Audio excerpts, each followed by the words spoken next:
Hey there, another Ask Shawna answer. This is Shawna Karrasch coming to you from the Desert International Horse Park out here near Palm Springs, California. We're here doing Terra Nova Tuesdays for the next 4 Tuesdays and reaching out to the folks in the Hunter Jumper Show world. Anyway, so that's what we're doing here. And I have a question, and this one is from Kendall. Kendall sent an earlier question, but Kendall says, hey, Shawna, I have another question if you don't mind me asking. My mare is extremely out of shape, and at some point in our routine, she checks out and doesn't want to move. Just plants her feet and says nope. She's not above threshold. I've tried higher treats, but that only gets me so far. So I'm wondering if I've just got greedy trainer syndrome or need to do something different. Thank you for your time. Okay, so I think keep in mind, when I worked with the marine mammals, we got very high criteria on things, and they had every choice in the world. So, but the trick was we went slow enough that they didn't know how much they were moving, and with that, when we went slow enough, it also let their bodies get in shape enough.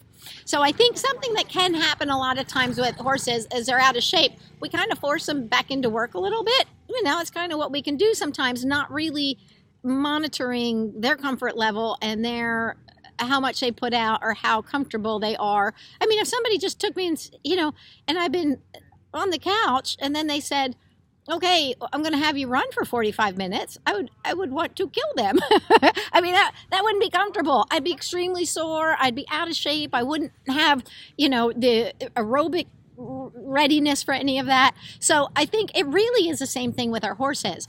So, and by now she could actually have, so if she's had trouble or soreness or has been pushed too far, she can look at it as really kind of punitive, like it's not fun at all. I don't like it. It hurts, it aches, and I don't feel good, and it doesn't make me feel good. So the best thing you can do is go slow. Go slow enough that you are allowing her to build up her stamina, and you're allowing her to get her muscles fit to be able to carry herself that way. So as we start to do different types of moving, we're engaging muscles that maybe haven't been used. And the same is going to be true for her. So I think if you go itty-bitty increments more, you're going to do a lot to help her out. And remember, you're focusing on attitude more than you want to be. Focusing on attitude more than 52 steps or, whatever. I'm just throwing something out there. But look for her willingness and her softness and saying, yes, I want to see a little heart in you. I want to see you trying. But you need to go slow enough that she can attain that. She can do that. That feels right to her. Also in this process, so always be clicking what you want to see more of. What do you want to see more of is going happily. So take it back some steps and say, I'm going to keep clicking when you're moving. I'm going to keep clicking when you're moving. I'm going to keep clicking when you're readily moving. And build up that reinforcement history a little bit more. If you're kind of shutting down, when I feel like they love a behavior, and this has really been very true with the marine mammals. If they love this behavior, when we ask for a tiny bit more, they already have such a strong reinforcement history with it that they're willing to do more. They're like, oh, I love this. I always get reinforced. I'll get a little extra effort into it. So I think the slowing down, building a strong reinforcement history, pay attention to where your clicks are, so make sure they are happening when they're moving. And it means you may have to go back to a little less moving and then build up from there, but build slow enough. Think about yourself and how hard it is to build up your own endurance. Pretend you're running along with her. Now you may run marathons and you're like, I'm good, but most people don't. So recognizing that those different pieces are there. As you start to build duration, every once in a while, I would take her out. And when she gives you one good lap, I'd click and leave it there. And reinforce her. But you're saying, see, sometimes it's longer, sometimes it's less, and mix it up. You can also say, okay, let's do a few laps. That's great. And reinforce her for the going, more heavily reinforced for going.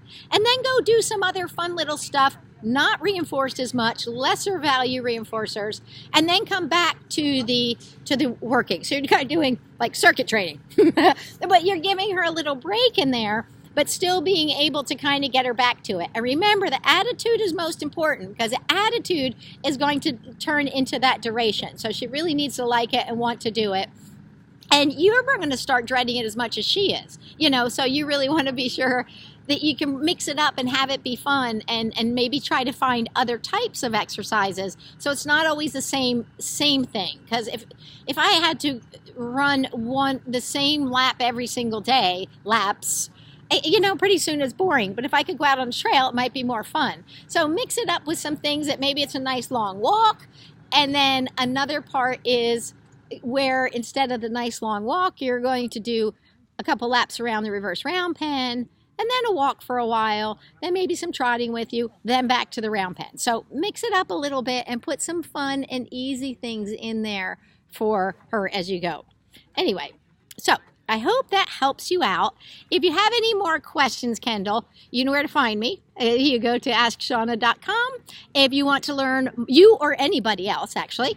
And if anybody wants to learn more about what I'm up to and where we are out here at Terra Nova, go to terranovatrainingcenter.com. That's where I live. That's where we have a positive reinforcement training facility where we're focused on giving workshops and teaching people how to use these magnificent tools that are positive reinforcement.